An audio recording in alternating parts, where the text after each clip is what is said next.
454. The Birth of the King. Chalcedon Report number 329, December 1992. The cynicism of skeptics, too often echoed by churchmen, has led to a disinterest in any studies on the meaning and celebration of Christ's birth. Its celebration was, supposedly, a late development and heavily influenced by paganism. The reality, however, is that it was, however covertly done, an earthly fact and a legal necessity. We find very early the premise of its observance and celebration in Matthew chapter 2, verse 2. The wise men from the east asking Herod, "Where is he that is born King of the Jews?"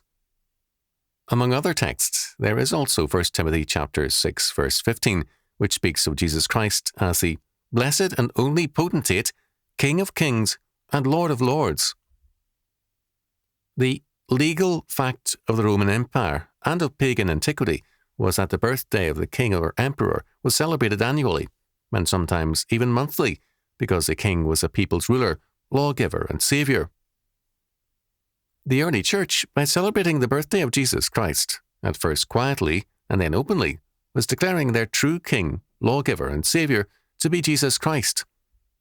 The celebration was a statement of faith. The celebration was thus not a mindless festival.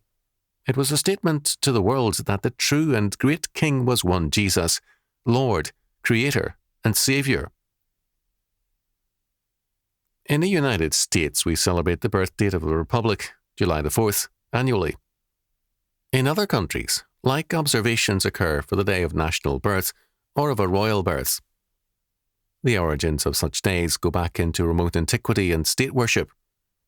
The foundations of life and of law and society were celebrated on such occasions.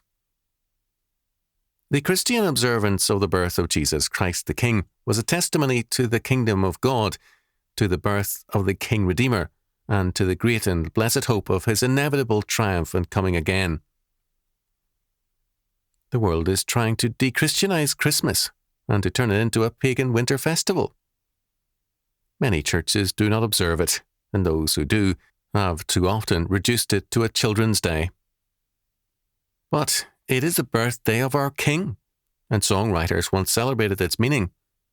Isaac Watts wrote in 1719, "Joy to the world, the Lord is come, let earth receive her King.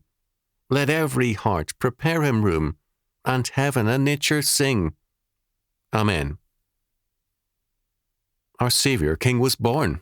Therefore, good Christian men rejoice.